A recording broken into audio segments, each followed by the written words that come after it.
अच्छा मोहतरमा, IS-12 में जो कल हमने कॉन्सेप्ट पढ़ा था उसको हम रिवाइज करते हैं। जरा मुझे पहले बताना है आपने आराम से। मैं कहता हूं इस साल मेरा 500 का लॉस आया है। इस साल मेरे लफ्ज गौर से सुन, इस साल मेरा 500 का लॉस आया है। मुझे फ्यूचर में इससे ज्यादा प्रॉफिट्स आने की उम्मीद है। ये बात मैंने कल नहीं की थी, आज कर रहा हूं। मेरा 500 का लॉस आया है, मुझे फ्यूचर में इससे ज्यादा प्रॉफिट्स आने की उम्मीद है। मैं अनयूज लॉस इस साल डेफर्ड टैक्स एसेट किस पे बनाऊं? 500 मल्टीप्लाइड बाय रेट।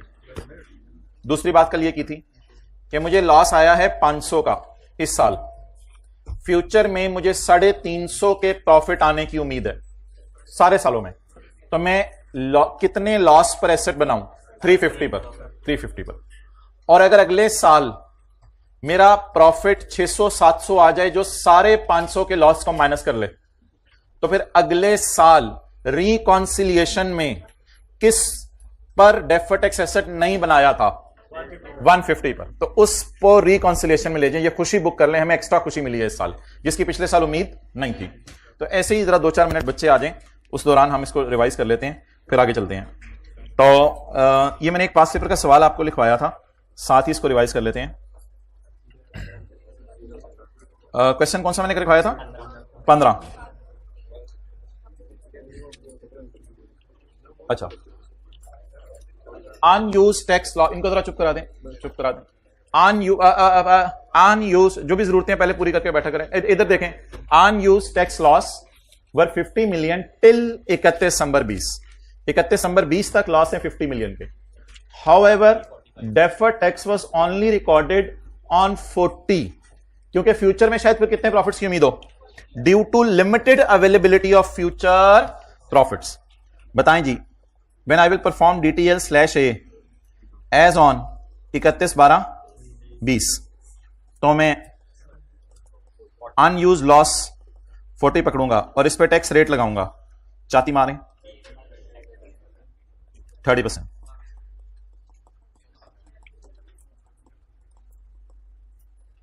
जी, कितना लॉस था, कितने प्रॉफिट्स आने की उम्मीद है? However deferred tax asset was only recorded to the extent of 12, that is on losses of 40, यानी सिर्फ 40 के लॉसेज माइनस होने की उम्मीद थी, ड्यू टू लिमिटेड प्रॉफिट्स कम आने थे, इसलिए मैंने सोचा कि 40 का लॉस माइनस कर सकूंगा। यह मैंने खुशी रिकॉर्ड कर ली इस साल। अब जब 2021 के साल की करंट टैक्स की वर्किंग करूंगा तो घर जाके देखिएगा 2021 में लकीली टैक्सेबल प्रॉफिट अच्छे खासे आ गए थे। ये सवाल अभी सॉल्व शायद आपने नहीं करना क्योंकि इसमें ये वाली एडजस्टमेंट आपको समझ नहीं आएगी। बहरहाल एक मिसाल दे रहा हूं, तो 2021 में आपको प्रॉफिट अच्छे खासे आ गए। अब मैं क्या कोशिश करूंगा, 2021 में 40 माइनस करूं जो सोचा है, या अगर इस साल के टैक्सेबल प्रॉफिट ज्यादा आ गए हैं तो सारा 50 माइनस कर लूं। अब मैं अगले साल की करंट टैक्स की वर्किंग में लॉसेस कितने माइनस करूंगा brought forward? 50, what ever the answer में भी। एक छोटा सा काम मैंने और करने को कहा था कि आपने रिकॉन्सिलिएशन बनानी है। किस साल की? 21 की रिकॉन्सिलिएशन के अंदर आपने काम करना है। क्या काम करना है 21 की रिकॉन्सिलिएशन में? 40 पर 12 की खुशी बुक कर ली थी, 10 पर खुशी बुक नहीं की थी, तो जो 10 पर खुशी बन रही है उस खुशी को बुक कर लें। खुशी खर्चे के तौर पे रिकॉर्ड होगी या नेगेटिव साइन के तौर पे? ये हम 21 के साल में किस में करेंगे? रिकॉन्सिलिएशन में। तो ये जी एक छोटा सा कॉन्सेप्ट था जो कि पास्ट पेपर क्वेश्चन नंबर 15 में एडजस्टमेंट नंबर 10 में आया। जी, अब मोहतरम आप सवाल पूछें। क्या? हाँ, चलो आ जाओ भाई जी। फिर हम ये ना करते, बस फिर ये वाले रिकॉन्सिलिएशन में पूरा 40, अगर यहां 40 होता तो फिर 40 माइनस करते और फिर ये कोई खुशी एक्स्ट्रा ना आती तो रिकॉन्सिलाइंग आइटम कोई नहीं आना था। फिर कोई सोल्यूशन में जाके ना जरा चाती मार के बता दे टैक्सेबल प्रॉफिट कितना था। कुछ सोल्यूशन में जाके चाती मार के बता दे टैक्सेबल प्रॉफिट कितना आया था। जी जी, एक मिनट, मैं पहले टैक्सेबल प्रॉफिट लिख लूं। जी, कितना आया था?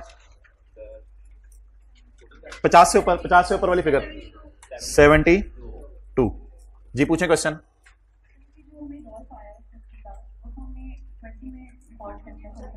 कितना? 72 नहीं है?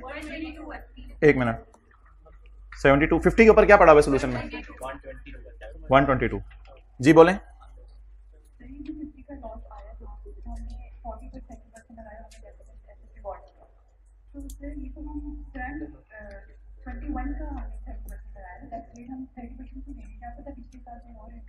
अगर अलग रेट नहीं दिया हो तो क्या करें फिर?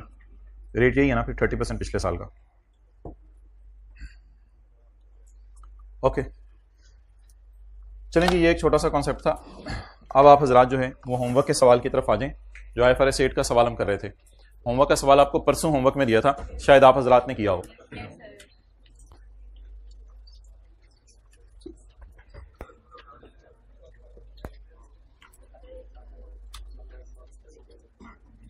साथ ना नोट भी करते नहीं, याद भी करते नहीं। पिछले साल कितना डेफर्ड टैक्स एसेट बनाने? जितना फ्यूचर में प्रॉफिट आने की। अगले साल ज्यादा प्रॉफिट आ जाए तो पूरा 50 माइनस कर लें। कितना माइनस करना था? 40। कितना माइनस किया? कितना ज्यादा माइनस किया? 10। वो खुशी को रिकॉन्सिलेशन में शो कर दें।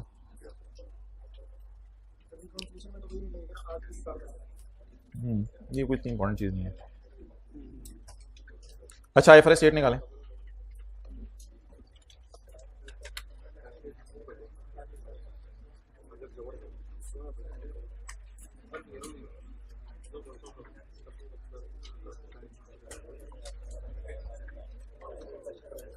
भाईजान ये सवाल एक दिन होमवर्क पे दिया था, पेज 515। पेज 515। इस पे 5-7 मिनट लगाते हैं और इसको रिकॉन्सिलेशन इसकी बना लेते हैं। Terra electronic is a listed company, तो इस पे IFRS 8 लगेगा। इसके बिजनेस सेगमेंट्स की information available, mobile, washing machine, heater, cooler, oven. एक चीज ऐसी आपसे पूछ रहा हूं, क्या ये एसेट्स मेरी फाइनेंशियल स्टेटमेंट्स के एसेट्स के बराबर होंगे? नहीं, क्योंकि इसमें हेड ऑफिस के एसेट्स नहीं है। इसमें हेड ऑफिस के एसेट्स नहीं है। क्या ये मेरा प्रॉफिट मेरे प्रॉफिट बिफोर टैक्स के बराबर होगा या प्रॉफिट बिफोर टैक्स के बराबर होगा जो P&L में आ रहा है? नहीं, क्योंकि इसमें हेड ऑफिस के खर्चे माइनस नहीं हुए। वो एक हैंड रिटन पेज याद है IFRS 8 का दिया था, उसमें वो सारी बात समझाई थी। क्या ये मेरी लाइबिलिटीज बराबर होंगी मेरे बिजनेस की लाइबिलिटीज के जो बैलेंस शीट में लाइबिलिटीज आ रही हैं? क्योंकि इसमें हेड ऑफिस की लाइबिलिटीज नहीं है। लेकिन एक बात याद रखिएगा, एक बहुत बड़ी बात आज कर रहा हूं, कल कल को एग्जामिनर पंगा डाल सकता है। इधर हेड ऑफिस की लाइन भी डाल दे, मिसाल दे रहा हूं, इधर हेड ऑफिस की लाइन भी डाल दे, चाहे इधर हेड ऑफिस की लाइन भी डाल दे, आपने एसेट्स, लाइबिलिटीज, प्रॉफिट्स सिर्फ सेगमेंट्स के लेके जाने हैं वर्किंग वन में। क्योंकि बताएं, वर्किंग वन के अंदर किन चीजों के ऊपर 10% टेस्ट लगता है? सेगमेंट्स के ऊपर। तो खुदा ना खास्ता कल कला को एग्जामिनर इधर लाइन डाले, हेड ऑफिस सेल तो नहीं होगी, अल्लाह का शुक्र है हेड ऑफिस की, हेड ऑफिस के कोई खर्चे दे देगा, हेड ऑफिस के एसेट्स दे देगा, हेड ऑफिस की लाइबिलिटीज दे देगा। वो फिर शायद रिकॉन्सिलिएशन में हेल्प करें या वर्किंग वन में हेल्प करें। तो वर्किंग वन में हमेशा ऑपरेटिंग सेगमेंट का डेटा जाना है। वर्किंग वन में हमेशा ऑपरेटिंग सेगमेंट का डेटा जाना है। ये आपको मेंटली प्रिपेयर किया जा रहा है टर्म टेस्ट के सवाल के लिए। वर्किंग वन में हमेशा सेगमेंट्स का डेटा जाना है। और ये बात आपको पता थी, वैसे होनी बात नहीं की। मैंने एक क्वेश्चन पूछा था आपसे। ओके, अच्छा जी, रेवेन्यू कौन सा है? टोटल है या एक्सटर्नल है? टोटल। आपस की sale by mobile to washing machine and by mobile to heater इस 4 एंड 1.4। अब इसमें से 4 और 1.4 निकालेंगे तो 5.4 हो जाएगा। तो 40 ये हो गया, 5.4 ये हो गया, तो balancing 34.6। And by washing machine to cooler, to नहीं देखना होता, बाय देखना होता है। वॉशिंग मशीन ने कूलर को कितनी सेल की? 3। तो 11 टोटल है, 3 माइनस ये कितनी आ गई? ये जी सेल्स आ गई हमारी, एक्सटर्नल इंटरनल टोटल। प्रॉफिट्स आप किताब से देख के नजर मार लें, ये प्रॉफिट्स हैं। और ये वर्किंग वन में लाइबिलिटीज नहीं आती क्योंकि 3 टेस्ट लगाने हैं, 3 टेस्ट लगाने हैं, ब्लू और रेड, 3 टेस्ट लगाने हैं। ये ये और ये, वो 75% के लिए लगाना है। अल्लाह का शुक्र है अब आप बड़े हो गए हैं, मैं टेस्ट नहीं लगा रहा। ये 3 टेस्ट लगेंगे इनके ऊपर, 10% टेस्ट, इसके बाद 75% टेस्ट लगेगा। लेकिन 75% टेस्ट इस पे लगेगा। जिन लोगों ने ये टेस्ट घर में लगाए होंगे उन लोगों के मोबाइल, वॉशिंग मशीन और कूलर कौन से सेगमेंट आगे होंगे? रिपोर्टेबल ऑपरेटिंग सेगमेंट या reportable operating segment? Reportable operating segment आगे होंगे। इसके बाद अब जरा वॉच करते हैं डेटा। 34.6, 8 और 6.4, कैलकुलेटर ना पकड़ें। 6 + 5 11। इसी तरह इंटरनल सेल उतर आई और टोटल सेल उतर आई। प्रॉफिट्स 2, 1.1 और इशारिया 4 2 और इशारिया 4 और इशारिया 2, 30, 8 और 9 और 2.4 + 5 7.5। ये कैसे 7.5 तो नहीं आ रहा? 2.4 + 5 7.4। अच्छा जी, क्या इधर लायबिलिटीज भी आती हैं, डेप्रिसिएशन भी आती है, अमोर्टाइजेशन भी आती है, इंटरेस्ट इनकम भी, इंटरेस्ट एक्सपेंस भी, इनकम टैक्स एक्सपेंस भी, नॉन करंट एसेट में एडिशंस भी?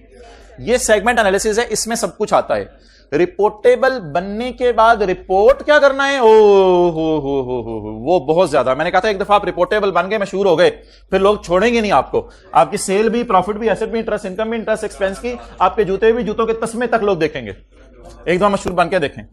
अच्छा जी, नेक्स्ट। तो ये सेगमेंट रिजल्ट्स आ गए सारे के सारे। स्टिल ये जो मेरे सारा का सारा डाटा है ये इस काबिल नहीं है कि फाइनेंशियल स्टेटमेंट से मैच करे। इसलिए अब मैं पहले तो नॉन रिपोर्टेबल को गोद ले लिया, यानी इनको इकट्ठा कर लिया। अब रिपोर्टेबल को गोद ले लें। 34.6 + 8 + 6.4। अब रिपोर्टेबल को भी इकट्ठा कर दें। अब रिपोर्टेबल को इकट्ठा कर दिया और ये आ गए अदर देन रिपोर्टेबल। प्रॉफिट्स आ गए, एसेट्स आ गई और लायबिलिटीज आ गई। अब मैं आज रिकॉन्सिलिएशन बनाने लगा हूं आपके सामने दोबारा। मैंने आपको कहा था आप लोगों ने ना सेल यहां से पकड़नी है।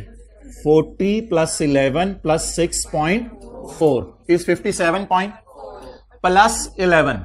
ऐसे मैंने एक एरो लगाया था, +11 आके -8.4 विल गिव मी। आपस की सेल एलिमिनेट करें 8.4। द जवाब will be this 60 was balancing in Gohar question and this question as well। और ये अल्लाह का शुक्र है कैलकुलेटर की जरूरत नहीं पड़ेगी, बस 40 + 11 = 6.4 के लिए कैलकुलेटर की जरूरत पड़ेगी। जमा 11 आ जाएगा -8.4। तो ये जरा जहन में रख लें, ऐसे ऐसे जवाब इसके बराबर आ जाएगा। नेक्स्ट, आपस की सेल का प्रॉफिट। इधर से दो चीजें आनी है, आपस की सेल और आपस की सेल का। अब ऑपरेटिंग एक्सपेंसेस सवाल में थे ही नहीं तो मैं इनका कैसे डिस्क्लोजर बनाता।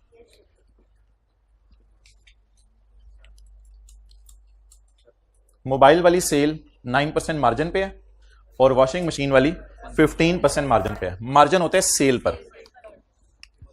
अच्छा, मोबाइल वाली सेल 9% मार्जिन पे है, ये फॉर्मूला बनेगा। और दूसरी वाली सेल 15% मार्जिन पे है 85। अब मोबाइल वाली सेल 5.4 और वॉशिंग मशीन वाली 3। खुला खुला करके जरा इधर। मोबाइल वाली सेल है, ये सेल को सेल से डिवाइड करना है 100। मुझे भी प्रॉफिट चाहिए ना ना ना, टोटल नहीं करना अभी। इसके बाद वॉशिंग मशीन वाली आपस की sale 3 divided by multiplied by 15। ये कहीं सब नोट में जाके, वर्किंग में जाके कहीं नोट कर लेना।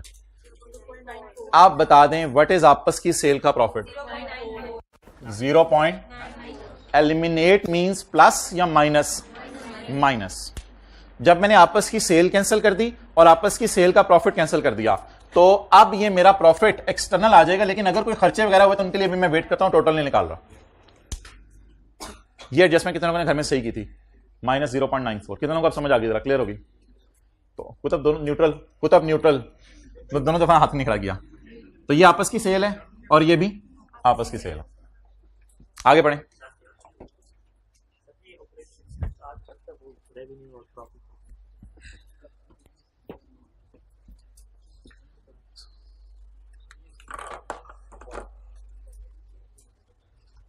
वो कलर वाला बटन मिल गया था? अच्छा, कह रहे ऑपरेटिंग एक्सपेंस आ तो सकता है रेवेन्यू और प्रॉफिट का डिफरेंस।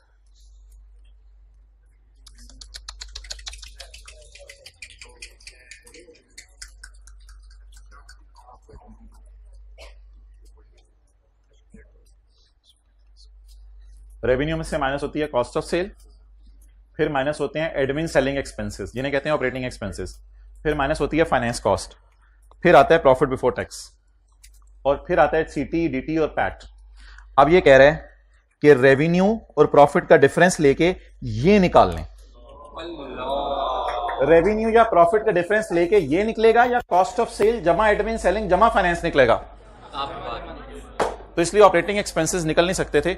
उस दिन सवाल में ना केमिकल और सोडा वाले में आपका जीपी दिया हुआ था और ऑपरेटिंग एक्सपेंसेस दिए हुए थे, तो फिर हमने प्रॉफिट निकाल लिया था। फाइनेंस कॉस्ट होते जीरो होती, तो उस दिन ये था। तो इसलिए आपने अच्छा सवाल पूछा है, आई रियली अप्रिशिएट यू।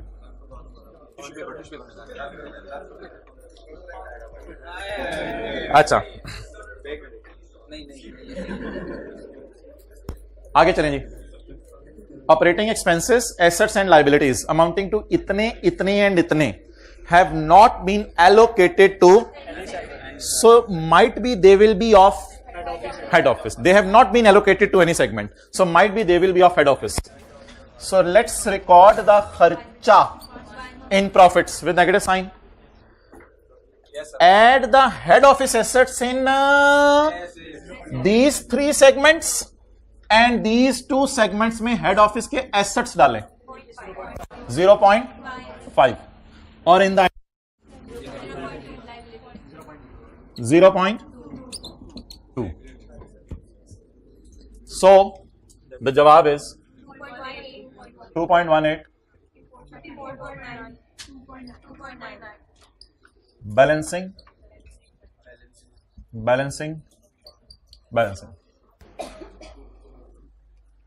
कल बड़ी खुशी हुई मुझे, ऑनलाइन में भी एक मीटिंग में स्टूडेंट ने कहा कि बस बड़े मोबाइल से छोटे मोबाइल की तरफ आ गए हैं और अब इंशाल्लाह ऐसा ऐसा ये भी फारिग कर रहे हैं, तो बातों का असर हो रहा है। कल एक स्टूडेंट ने आके मोबाइल जमा भी करवाया है।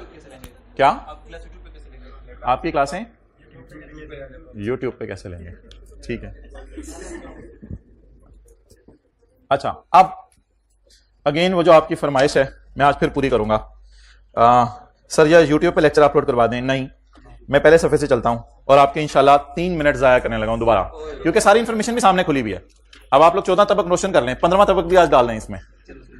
7वां साइलेंट मोड पे गया हुआ उसे उठाएं।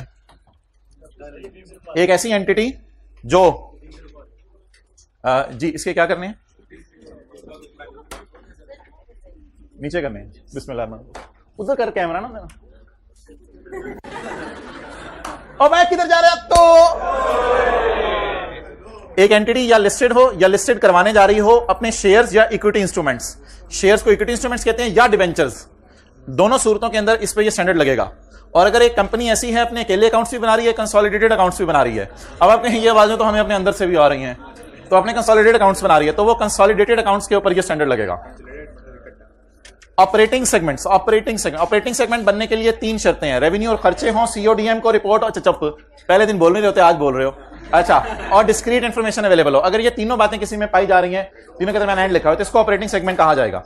लेकिन अगर एक ऐसा सेगमेंट है जिसने अभी अभी प्रॉफिट कमाने शुरू नहीं किए, सिर्फ खर्चे कर रहे हैं, तो उसको भी ऑपरेटिंग सेगमेंट कहा जाएगा। लेकिन हेड ऑफिस जो इंसिडेंटल हादसाती रेवेन्यू कमा लेता है, उसको किसी भी पेड़ बातें ना कर, तेरे बाल मैंने तो सारे फारग कर देने हैं, ये इतने लंबे बाल गर्मियों में रखने का क्या फायदा है? अच्छा, नेक्स्ट, सीओडीएम किसी बंदे का नाम नहीं है, ये एक फंक्शन है जो 2-3 किस्म के लोग हो सकते हैं।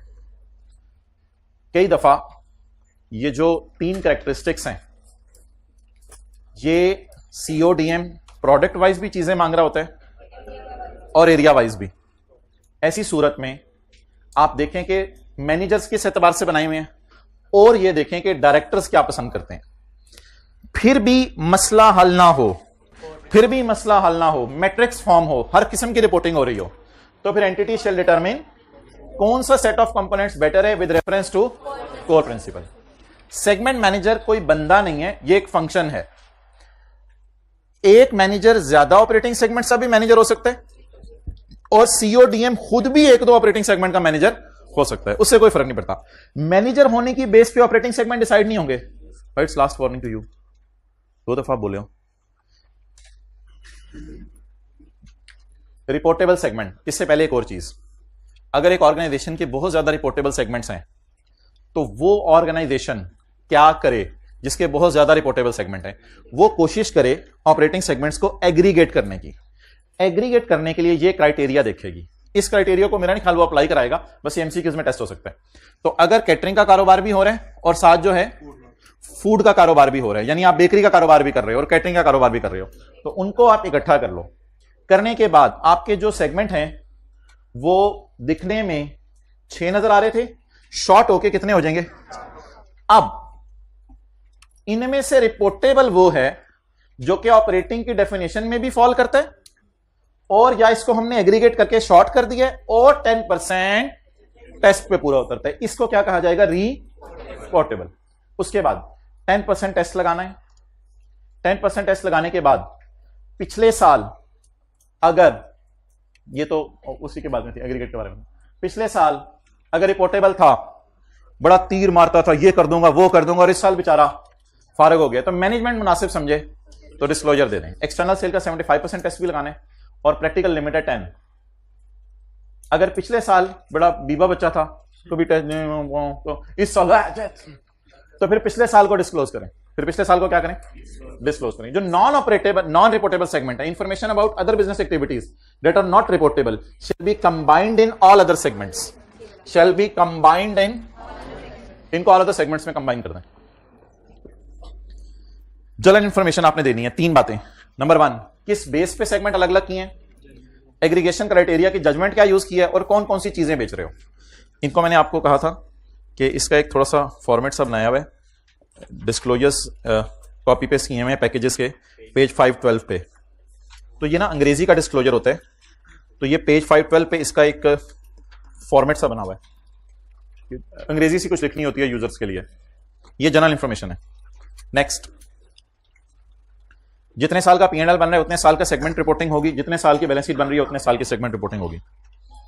सेगमेंट एनालिसिस में आपने ये काफी सारी चीजें डिस्क्लोज करनी है, सेगमेंट रिजल्ट्स या सेगमेंट एनालिसिस, ये सारी चीजें डिस्क्लोज करनी है। इसके बाद रिकॉन्सिलिएशन आपने रेवेन्यू, प्रॉफिट, एसेट्स, लायबिलिटीज और अदर मटेरियल आइटम्स की बनानी है। Entity wide disclosure, entity wide disclosure का एक सवाल करवाया था लेक्चर नंबर 61 में, पेज नंबर 2 के ऊपर। इसके अलावा मैंने कोई सवाल नहीं कराया, इसके अलावा टेस्ट में आएगा। लेक्चर 61 पेज नंबर 2 लिख लिया, लेक्चर 61 पेज नंबर 2, और टर्म टेस्ट 1 के अंदर एक क्वेश्चन आएगा जिसमें, और आपको याद है एंटिटी वाइड डिस्क्लोजर आसान है, कोई मुश्किल नहीं है एंटिटी वाइड डिस्क्लोजर। ओके, हमारी आखिरी चीज क्या रह गई है? मेजरमेंट। कल हम इंशाल्लाह IAS 12 के और IFRS 8 के MCQs करेंगे 1:50 से ऑनवर्ड्स।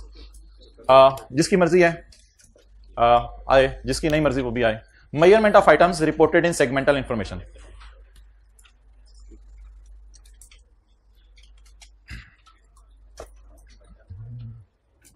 ये जी एक बहुत चैलेंज है दुनिया में, measurement. Measurement is a challenge. Measurement क्या मतलब है? ये मिसाल के तौर पे मैं आपको एक मिसाल देता हूं। प्रॉफिट्स हैं, प्रॉफिट्स जो हैं वो CODM मांगता है, FIFO पे भी, वेटेड एवरेज पे भी। क्लोजिंग स्टॉक मेजर करना होता है ना, तो CODM कहता है मुझे मेजरमेंट बना के दो। CODM को जो आप रिपोर्ट देते हैं वो मैंने यहां नहीं बनाई, वो अकाउंटेंट बना के देता होगा। CODM की रिपोर्ट अलग है, CODM को जो आप रिपोर्टिंग करते हैं। हम तो CODM की रिपोर्ट के बाद जो यूजर को बताने वो आपको मैं दिखा रहा हूं। तो हो सकता है हमारा CODM कहता हो कि मुझे FIFO वाले भी दिखाओ, वेटेड एवरेज वाले भी दिखाओ। अब मसला यह पड़ जाएगा कि यहां कौन से वाले हम प्रॉफिट शो करें, FIFO वाले या वेटेड एवरेज वाले। अगर CODM दोनों किस्म की इंफॉर्मेशन मांग रहा है अपने डिसीजन के लिए, तो फिर ऐसी सूरत में आप परेशान हो जाएंगे। फिर आप ऐसा करें कि यूजर्स को वो वाले प्रॉफिट्स यहां शो करें जो कि आपकी फाइनेंशियल स्टेटमेंट से कंसिस्टेंट हो। तो हो सकता है फाइनेंशियल स्टेटमेंट्स में आप जो है वो FIFO यूज करते हो, तो फिर बेहतर है यूजर्स को भी यहां कौन से वाले प्रॉफिट दिखा, FIFO। Now try to understand the whole picture. CODM का फोन आया कि मेरे पास एक रिपोर्ट लाओ, उस रिपोर्ट का इससे कोई ताल्लुक नहीं है। हम उसके पास रिपोर्ट लेके चले गए कि जी FIFO में प्रॉफिट है 2 रुपए, वेटेड एवरेज में प्रॉफिट है 2.1। ये रिपोर्ट जाके हमने उसको दे दी। इसके बाद हम आए और अकाउंटेंट ऑडिटर ने कहा भाईजान डिस्क्लोजर बनाने शुरू करें ताकि आपकी फाइनेंशियल स्टेटमेंट पब्लिश हो। अब सीओडीएम को मैंने रिपोर्ट की है कौन सी, मैयर, 2 मैयर्स, FIFO और, अब मैंने स्टैंडर्ड से पूछा मैं डिस्क्लोजर 2 बनाऊं, FIFO वेटेड एवरेज। स्टैंडर्ड ने कहा नहीं ऐसा करो मुझे बताओ फाइनेंशियल स्टेटमेंट्स में कौन सा मेथड यूज किया है। हमने कहा वो तो FIFO किया, सीओडीएम काफी सारे मांगते हैं, हम तो FIFO यूज करें। तो स्टैंडर्ड कहते हैं इधर ऐसा करोगे FIFO वाला डिस्क्लोजर बना दो, कोई मसला नहीं। तो सीओडीएम को जो रिपोर्ट कर रहे हैं असूली तौर पे वही होना चाहिए, लेकिन अगर सीओडीएम 2-3 किस्म की रिपोर्टें मांगता है तो फिर कौन सी मेजरमेंट बेहतर है, जो किससे कंसिस्टेंट हो। The amount of each segment item reported, the amount of each segment item, अल्लाहु अकबर, the amount of each segment item reported shall be the same measure as reported to CODM। ये CODM वाली use करनी है for purpose of making decisions, जो वो decision के लिए यूज करता है, about allocating resources, ताकि वो रिसोर्सेज एलोकेट करे सेगमेंट्स को, and assessing its performance। In case multiple measures are reported to whom, in case multiple measures are reported to CODM, फिर क्या करें, use the measure most consistent with entities financial statement। अच्छा जी, अब 2 options बन गई। अगर CODM FIFO मांगता है फिर तो कोई मसला ही नहीं है, फाइनेंशियल स्टेटमेंट में भी FIFO यूज हो रहा होगा तो आप यहां FIFO यूज कर लें। अगर सीओडीएम FIFO भी मांगता है एंड वेटेड एवरेज भी मांगता है, FIFO भी मांगता है एंड एफको भी मांगता है, तो व्हाट इज यूज्ड इन, बोले फाइनेंशियल स्टेटमेंट। मैं एज्यूम कर रहा हूं FIFO, तो फिर अब वहां पे मैं जो प्रॉफिट्स डिस्क्लोज करूं वो FIFO वाले करूं या एफको वाले करूं या दोनों करूं। तो अगर सीओडीएम एक ही चीज मान रहे हैं फिर तो मसला ही नहीं, लेकिन अगर सीओडीएम 2 तरीके से मांग रहे हैं तो फिर जो फाइनेंशियल स्टेटमेंट से कंसिस्टेंट हो वो बताना बेहतर है। चलें,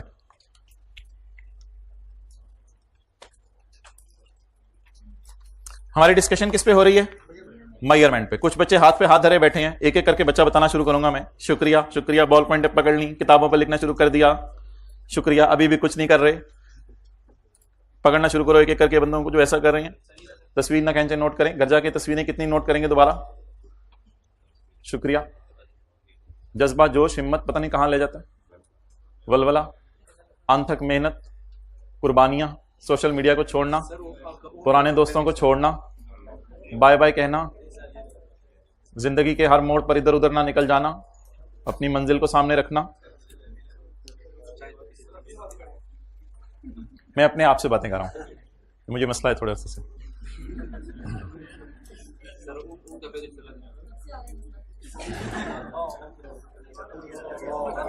या आप लोगों को वैसे टाइम मिल जाता है घर में कुछ वेले बैठने का या करने का?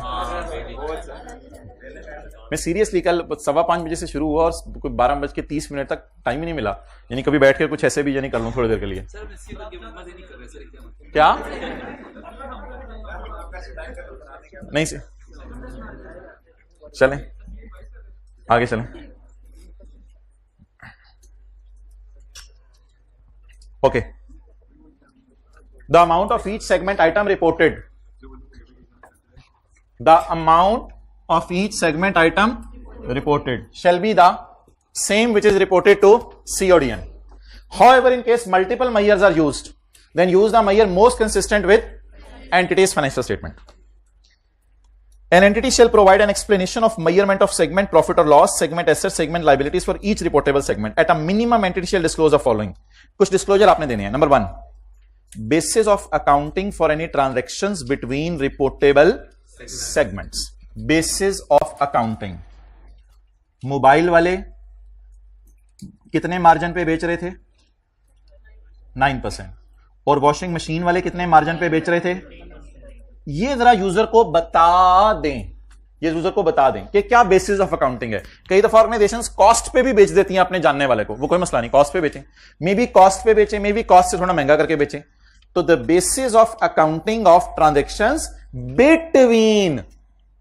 बिटवीन सेगमेंट्स के अंदर जो ट्रांजैक्शंस हो रही हैं वो किस बेस पे हो रही हैं? कॉस्ट पे प्रॉफिट डाल के बेच रहे हैं, डाले बगैर बेच रहे हैं, ये परसेंटेजेस बतानी नहीं होती, सिर्फ ये बताना होता है कि प्रॉफिट डाल के बेच रहे हैं या प्रॉफिट डाले बगैर बेच रहे हैं, ये यूजर को बता दें। अच्छा, the nature of any difference between measurement of reportable segment assets and assets of entity.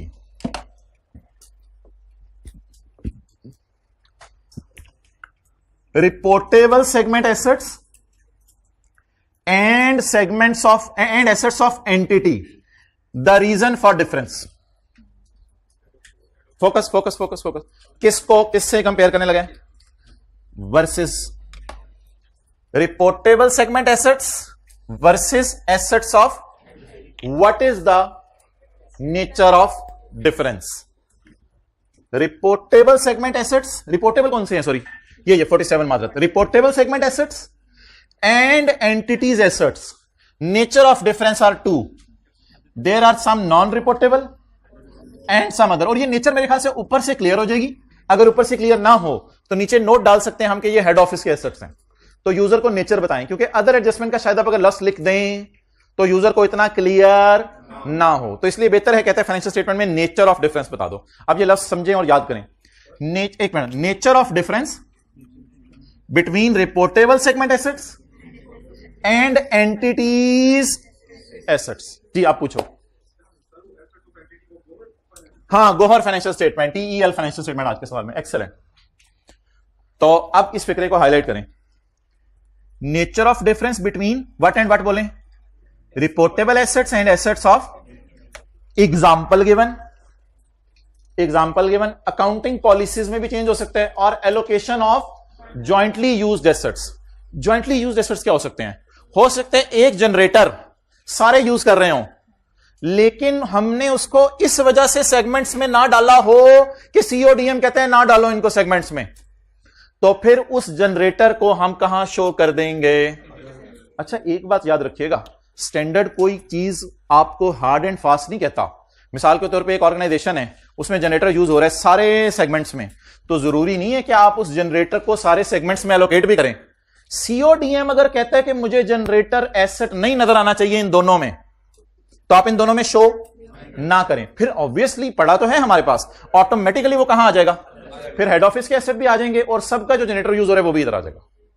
Similarly, nature of any difference between reportable segment liabilities and liabilities of entity. Liabilities of entity, मिसाल के तौर पे allocation of jointly used liabilities. Jointly used liabilities क्या? उस generator का petrol का bill payable, तो उस जनरेटर का पेट्रोल का bill payable will be a liability of all, but we have not allocated it, क्योंकि ये सारे इकट्ठे यूज कर रहे थे। तो नेचर ऑफ डिफरेंस बिटवीन बोले रिपोर्टेबल की लाइबिलिटीज, एंटिटीज की liabilities are two things. And आखिरी चीज, nature of difference between measurement of reportable segment का profit before tax, reportable segment का profit before tax and entities profit. For example, allocation of centrally incurred cost क्या हो सकती हैं? Head office. Centrally incurred cost बोलें head office, for example head office की cost.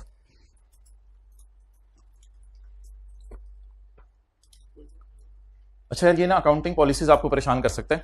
एक बात मैं आपको यहां कर दूं, अकाउंटिंग पॉलिसीज में ऐसा भी हो सकता है कि सीओडीएम कहता हो कि आपने पीपीई के लिए कॉस्ट मॉडल यूज करना है, लेकिन फाइनेंशियल स्टेटमेंट में हमारी पॉलिसी हो रिवैल्यूएशन मॉडल यूज करना है। कोई मसला ही नहीं, इधर आप बुक वैल्यू पे एसेट्स को रख दें, इधर मार्केट वैल्यू पे ले आए, और इधर जो उनकी बुक वैल्यू और मार्केट वैल्यू का डिफरेंस होगा वो आप यहां पे शो कर दें, कोई मसला ही नहीं। तो जो सीओडीएम चाहे वो करें, स्टैंडर्ड फॉलो करने की जरूरत नहीं है सीओडीएम के सामने।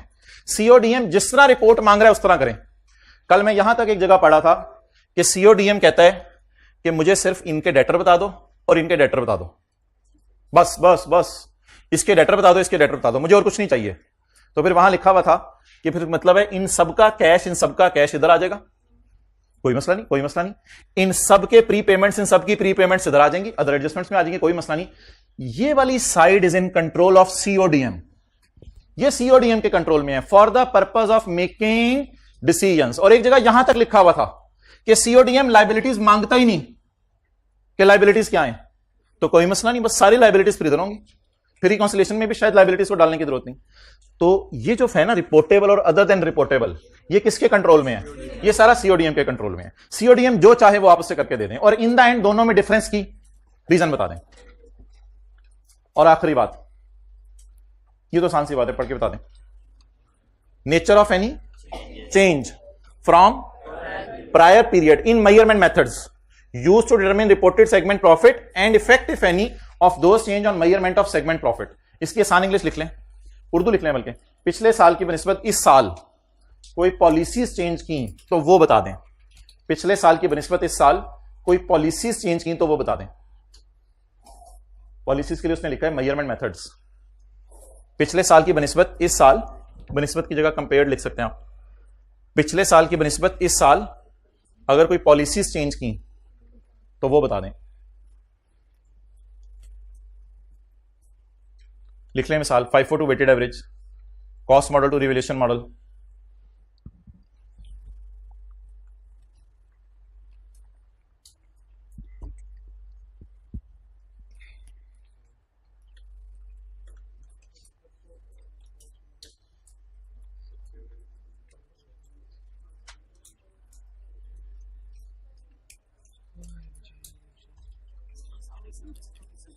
क्या चीज? हाँ, ये स्टैंडर्ड से लिस्टेड कंपनी से लगेगा।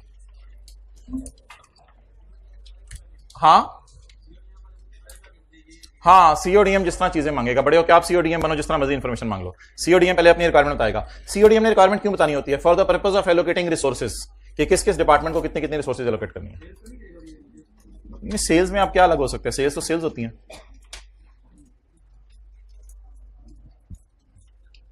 IFRS 9 निकालें।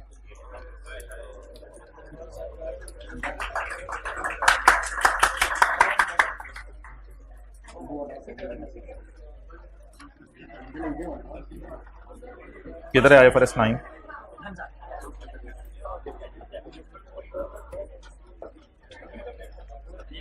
किधर है IFRS 9?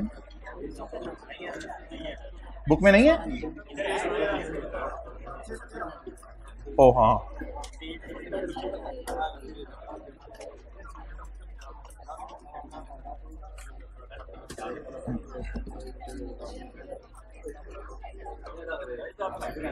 हाँ इस दफा हाँ नहीं, किसने बताया?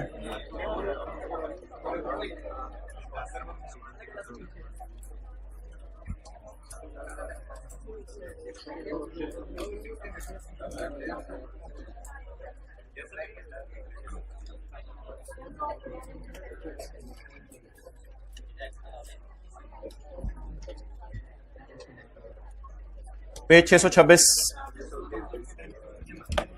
पेज 626। आज तो हमने बस कुछ भी सादा सा काम करना है। IS 40 पढ़ा हुआ है? IS 40 investment property. Investment property साल के शुरू में किसी और प्राइस पे थी, साल के एंड पे किसी और प्राइस पे आ गई। डिफरेंस कहां ले जाते थे? P&L। तो वही सारी अकाउंटिंग हम शेयर्स की पढ़ने लगे हैं। शेयर साल के शुरू में 10 रुपए थे, साल के एंड पे 12 रुपए के हो गए। 2 रुपए का क्या आ गया? गेन, उसे P&L में ले जाएंगे बस। इन्वेस्टमेंट प्रॉपर्टी क्या देती थी? Rental income. बोलें, इन्वेस्टमेंट प्रॉपर्टी क्या देती थी? Rental income. शेयर्स क्या देंगे? Dividend income. शेयर्स क्या देंगे? Dividend income. लकीली शेयर्स का बेचना हमारे सिलेबस में नहीं है, बस शेयर्स का खरीदना और खरीद के महंगा या सस्ता हो जाना, ये हमारे सिलेबस में। डिस्पोजल ऑफ दीज थिंग्स हमारे सिलेबस में नहीं है। तो सिंपल सी अकाउंटिंग है आज। पहले invested in 200 shares of PTCL at a cost of ₹16 पर शेयर। एंट्री बताएं जी। इन्वेस्टमेंट इन शेयर्स, सोचे सोचे, इन्वेस्टमेंट इन शेयर्स डेबिट, कैश क्रेडिट, ये स्टैंडर्ड का नाम इंशाल्लाह, और सारी चीजें कल पढ़ेंगे।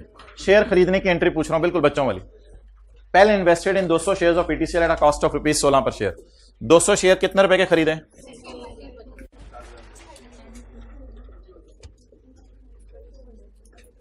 जिस तरह बच्चा नहीं होता, आप उसे कहते हैं बच्चे इधर आओ, तो 2 दिन बाद तुझसे बताते हैं तुम्हें चलना आ गया है, वो कहते हैं वो ये चलना होता है, जबरदस्त। तो स्टैंडर्ड का नाम और सारी चीजें कल देखेंगे।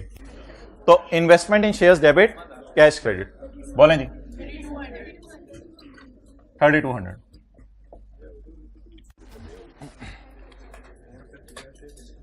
IFRS 9 लिख लें बरकत के लिए ऊपर। अच्छा, transaction cost paid to broker was 300, जिससे हमने शेयर खरीदने को कहा उसने कमीशन कितना मांगा? 300 रुपए। मैं बताऊंगा 300 का क्या करना है, आप बताएंगे या स्टैंडर्ड बताएगा? इसको P&L में डालना है, कैपिटलाइज नहीं करना, स्टैंडर्ड बताएगा। इसको P&L में डालना है। डेट बताएं क्या थी? 1 नवंबर 17, नहीं पता चपेड़, 1 नवंबर 17। ट्रांजैक्शन का ओके, एक्सपेंस डेबिट 300 जी।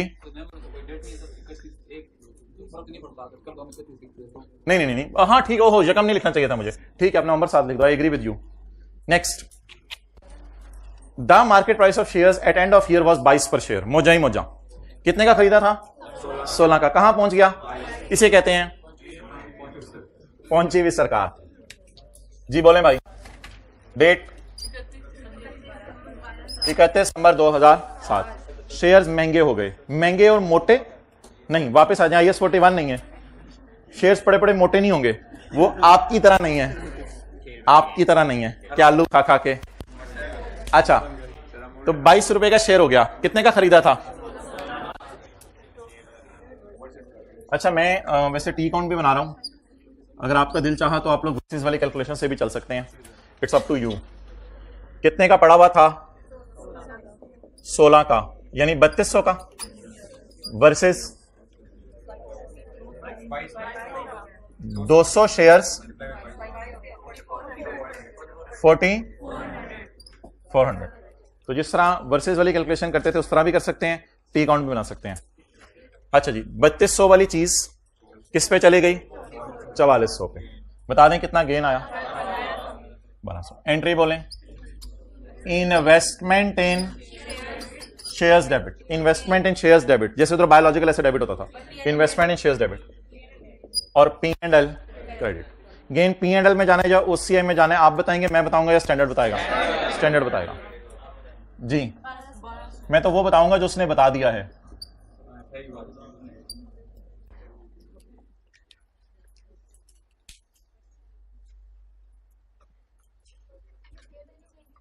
फेयर वैल्यू के नाम से।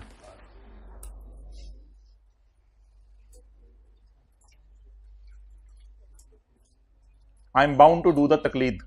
तकलीद पता क्या होती है? मुकल्लिद। फॉलो करेंगे हम, जो स्टैंडर्ड में लिखा है उसी को फॉलो करेंगे, अपनी तरफ से कुछ नहीं कहेंगे। इसीलिए लोग उलमा को कहते हैं आप तकलीद क्यों कर रहे हो, वो कहते हैं हमने तो जो कुरान और हदीस से पढ़े उसी को फॉलो करेंगे ना, तो इसलिए उलमा तो अपनी तरफ से मसले नहीं निकालते। ओके, कितने वाली चीज थी, कितने पे चली गई? 4400। इन्वेस्टमेंट इन शेयर्स जी, कितने के खरीदे थे? 200 into 3200।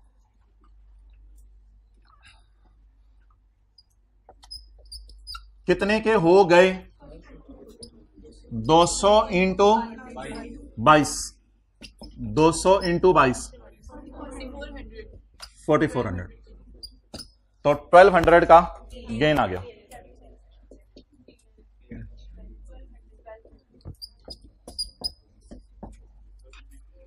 Investment in shares debit and P&L credit.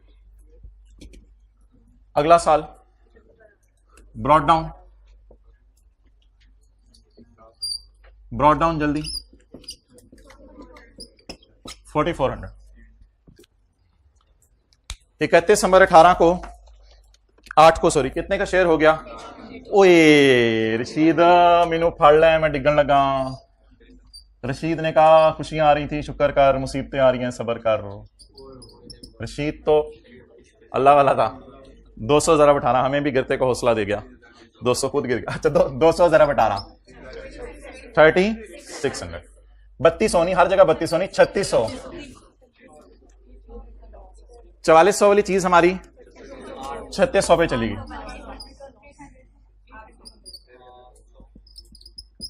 Balancing जी। ये दानिश कौन सा इलाका है आपका? सरगोदा। सरगोदियन एंट्री कराओ आप मुझे 800 वाली सरगोदियन एंट्री। ये कौन सा साल शुरू हो गया है? 31 दिसंबर 8, 18 नहीं, बहुत ज्यादा आगे चले गए, 10 साल आगे। 8 एंट्री कराओ सरगोदियन। फेयर वैल्यू लॉस डेबिट और इन्वेस्टमेंट इन शेयर्स क्रेडिट। जी बताएं। 800। तो ये था जी सिंपली जनरल एंट्रीज करना, शेयर्स के महंगे होने की और शेयर्स के सस्ते होने की। करते हुए शर्म सी आ रही थी हमें। अच्छा, P&L और बैलेंस शीट। ओ भाईजान P&L आराम से समझ लेना, IAS 12 में उल्टाया करने हैं। जब IAS 12 में ये एडजस्टमेंट डलेगी तो फिर P&L उल्टाया करना है करंट टैक्स में जाके। तो खुदा के लिए P&L अच्छे तरीके से समझ लो, ठीक है। अभी तो अगले जितने स्टैंडर्ड्स पढ़ने हैं IAS 12 में बरकत के लिए वापस आया करेंगे उसमें। तो IAS 12 तो आपको पता है हर स्टैंडर्ड के साथ जुड़ा हुआ है, जस्ट लाइक शहद की मक्खी। साल बताएं मुझे। 2007, 2008। P&L चलें, बातें होगी, फ्रेश हो गया। आप इधर देख लें P&L। सबसे पहले ट्रांजैक्शन कॉस्ट लिखवानी है, वो लिखवा दें जो आपकी मर्जी है। ट्रांजैक्शन कॉस्ट 300 रुपए खर्चा। चलो जी साइलेंट कर दो भाई, अनसाइलेंट हुआ है। Fair value gain slash loss, इसी तरह शो कर दें। Fair value gain slash loss. जी पहले साल क्या आया? गेन कितना? और दूसरे साल 800।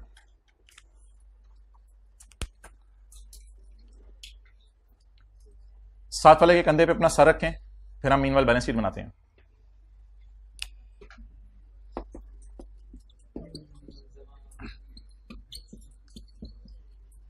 इन्वेस्टमेंट इन शेयर्स, ये भी डिस्कशन मैं नहीं कर रहा नॉन करंट एसेट है या करंट एसेट है फिलहाल। जी इन्वेस्टमेंट इन शेयर्स। अगर आपने टी अकाउंट बनाया हो तो शायद कैरी डाउन इधर से जल्दी आपको मिल जाए, तो वो थोड़ा सा जरा फायदा हो जाएगा। टाइम उतना ही लगता है, वैसे जल्दी जल्दी करें टाइम उतना ही लगता है, कुछ ज्यादा नहीं लगता टी अकाउंट बनाने में या वर्सेस वाली में।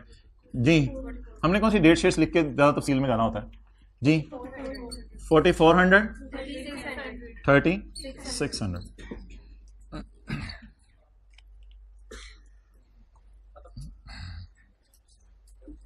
करता हूं अभी।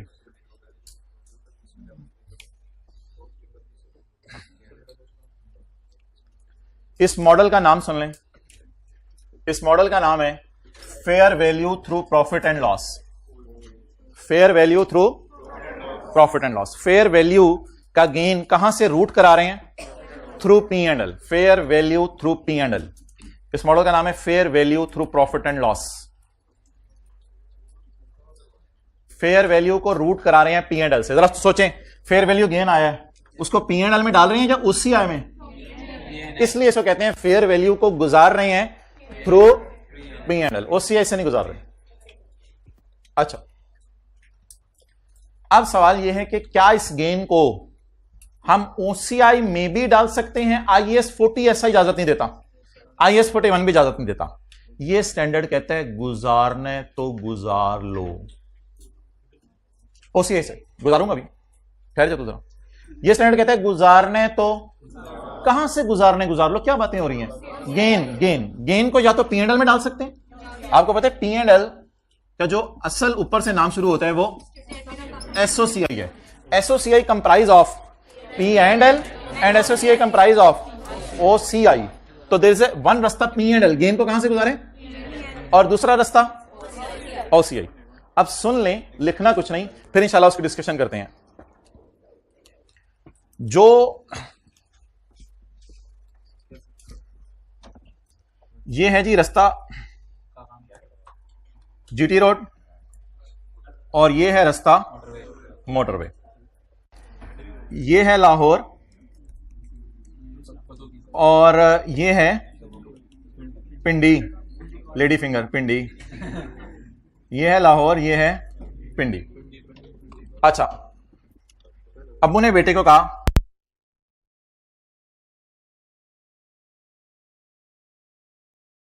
दूसरा पार्ट शुरू करें, ठीक है। अच्छा जी,